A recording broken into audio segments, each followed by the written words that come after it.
Bonjour et bienvenue dans cette vidéo, je vais vous montrer une astuce assez intéressante pour pouvoir créer ce genre d'image. Donc on va utiliser le simulateur de particules de cinéma 4D, une simple sphère, le traceur, et je vais vous montrer donc du coup comment faire en sorte que le traceur et les particules puissent prendre en compte l'existence de votre sphère. Alors il ne faut pas aller utiliser les simulations de corps rigides, des genres de choses, ça ne fonctionne pas. Il va falloir voir autre chose. Donc j'ai décidé de vous en parler puisque j'ai posté ce rendu sur le groupe Motion Designer Community sur Facebook et il y a eu quand même un succès, moi, que je trouve très flatteur, avec de super commentaires, des très constructifs, des drôles, etc. Si vous ne connaissez pas, je vous invite à nous rejoindre. Tout le monde peut poster ses travaux et c'est un groupe extrêmement vivant avec plein de gens bien attentionnés qui seront là pour vous aider à avancer s'ils ont de bonnes idées ou non. C'est sans prétention. Voilà, donc n'hésitez pas à venir, tout le monde sera accepté, puis vous pourrez partager du bonheur en 3D. Donc on va attaquer immédiatement avec Cinema 4D et je vais créer donc une sphère et la sphère je vais la monter un peu et je vais l'écrire manuellement puisque la hauteur, ce chiffre là, est important pour plus tard. Je vais aller dans Simuler, Particules et je vais cliquer ici puisque je vais avoir besoin de quelques fonctionnalités. Et la première, ça va être un émetteur. Donc si je fais lecture, eh bien l'émetteur émet par là-bas, donc hop, on va le tourner pour qu'il crache vers le haut. Voilà, émetteur, durée d'émission, on l'augmente. On augmente la timeline en écrivant 900 ici. On clique sur la petite flèche pour augmenter la longueur de la timeline. Alors, ce que j'aimerais, c'est que maintenant mes particules tournent sur elles-mêmes. Donc, on va simplement aller créer une petite rotation et on constate que les particules tournent dans le mauvais sens. Donc, je vais simplement tourner ma rotation de 90 degrés et maintenant elle tourne dans le bon sens. Alors j'aimerais que le mouvement soit également un petit peu plus anarchique. Ça je vous conseille quasiment de toujours rajouter une, même si c'est très faible de manière générale, une petite turbulence. Donc c'est quelque chose qui va mettre un petit peu le bordel de manière totalement aléatoire sur la création de votre simulation. Donc voilà, la turbulence, je vous montre un peu l'échelle. Plus l'échelle est importante, plus tout va bouger d'un seul bloc. On monte l'intensité pour que ça se voit. On monte l'intensité pour que ça se voit. Voilà, on voit que c'est des gros mouvements. Si on met une valeur plus petite, ça va être plein de petites zones, plus de zones indépendantes les unes par rapport aux autres. Donc là c'est beaucoup trop, moi je pense que 35, on va être bien. Ok, maintenant ce qui me gêne le plus, c'est simplement que les particules s'en foutent complètement de ma sphère. Alors, on pourrait très bien aller mettre un cube de petite taille dans notre émetteur, mettre sur notre cube une simulation de corps rigide, mettre sur notre sphère une simulation de corps collision, collision parce que je ne veux pas qu'elle bouge. Je vais faire CTRL-D, aller dans dynamique, inverser la valeur de la gravité pour plus que ça aille vers le bas mais vers le haut. Et si je fais une simulation en activant les objets dans mon émetteur, eh bien, nous avons les cubes qui rebondissent sur notre objet. Mais le reste des dynamiques de la cube n'a rien à voir avec tout ce qu'on a créé. Donc du coup, cette technique n'est pas utilisable, puisqu'en plus qu'on utilisera le traceur va utiliser la dynamique des particules que nous avons là, et non des cubes. Donc ça ne marche pas pour plusieurs raisons. Donc en fait, on va utiliser une petite astuce un peu folle qui consiste simplement à créer, c'est con, je viens de le supprimer, j'en ai besoin, une attraction. Donc l'attraction, qu'est-ce qu'elle fait? Elle va simplement attirer les particules vers le point. Donc cette attraction, on va la mettre au centre de notre sphère, et là je pense que vous commencez à me le voir venir. On va mettre une valeur négative tout simplement pour repousser les particules qui sont créées. Donc là on a bien vu que ça repousse comme il faut. Mais là on n'a pas d'atténuation, enfin on a une atténuation infinie, c'est-à-dire que quelle que soit la localisation des particules, elles seront repoussées par notre attraction. Donc on s'en fout de où elle est dans le monde. Et nous on va changer ça par une forme sphérique. Donc maintenant ce qu'on a, c'est des particules qui vont se rapprocher de la sphère, un peu la pénétrer puis être repoussées. Si je désactive ma sphère, eh bien on constate que nous avons deux cercles, le jaune et le rouge. À l'intérieur de la sphère rouge, nous avons une valeur d'intensité de moins 10 000. À l'extérieur de la sphère jaune, nous avons une intensité de 0. Donc, ce qu'il va falloir, paramétrer, c'est la sphère jaune un peu plus grande que notre sphère origine pour que les particules commencent à se dévier de manière pas trop brutale, et la sphère rouge soit de la taille de notre sphère, voire un peu plus gros en fonction de la violence de l'effet. Ça, on paramètre un peu en fonction de notre scène. Donc ce qu'on va faire, c'est on se met en mode modèle pour avoir accès au poignet. Ça, je le tire au maximum. Donc là, on ne la voit plus, mais elle est toujours là. Et ici, je vais un peu tirer. Voilà, je pense que je vais m'arrêter là. Attraction, atténuation. La valeur est 215. Je la copie et je la mets sur les 3 valeurs de X pour avoir une belle sphère autour. Donc on recommence notre simulation. Et là, on voit que ça rebondit, etc. Donc on a l'impression que les particules frappent la sphère et tout. C'est pas mal du tout. On va augmenter la taille de l'émetteur pour avoir un peu plus de marge et que ça puisse tourner autour, quoi, tout simplement. Et je vais le baisser un poil. Voilà, donc là après c'est de l'ajustement un peu fou sur tous les paramètres pour avoir vraiment la petite animation qui nous intéresse. Alors, il faut savoir que dans l'attraction, nous avons une vitesse maximum, c'est-à-dire que l'attraction va donner une accélération à vos particules, et c'est ce qui donne cette accélération du piou.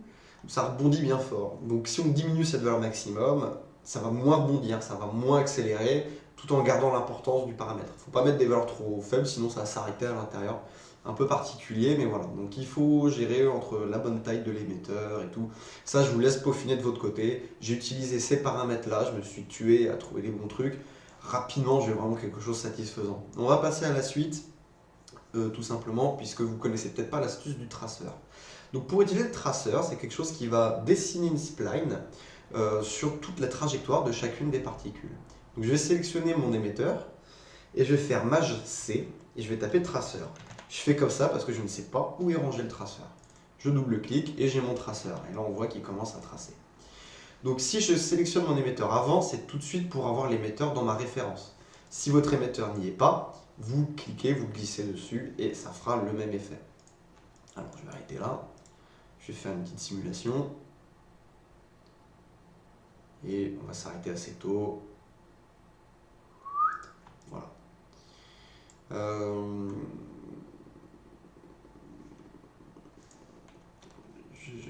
J'ai envie de mettre, je l'ai pas testé, mais là j'ai envie de mettre un petit truc genre de, je sais pas, 100, une petite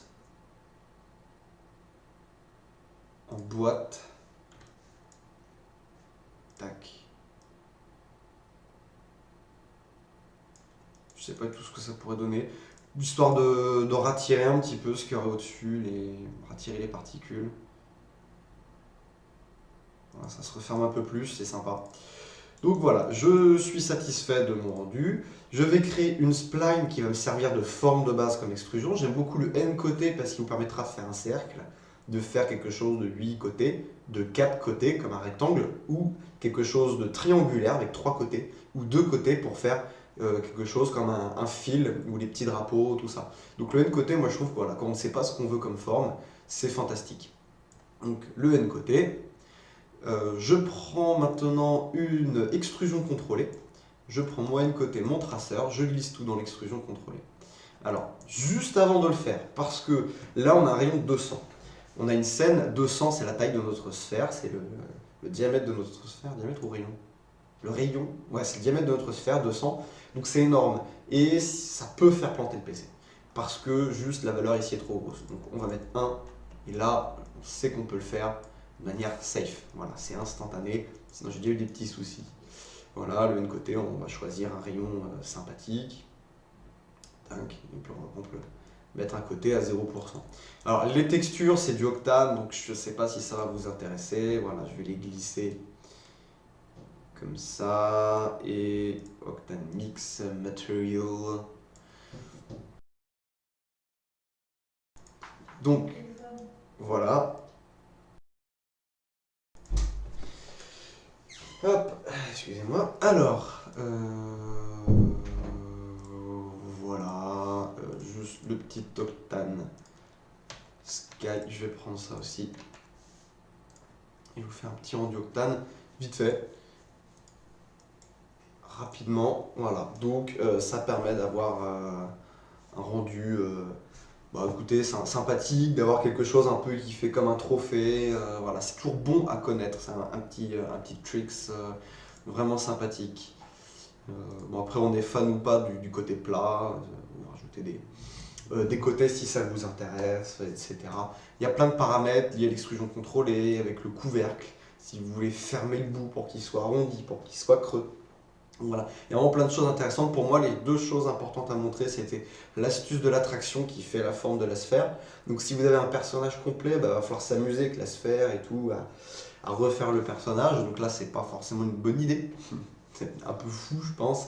Mais là, sur une sphère, c'est vraiment génial. Et ceux qui connaissent pas, le petit traceur, tout ça, c'est toujours quelque chose de cool. C'est ce qui fait vraiment la puissance de Cinema 4D de toute manière de base.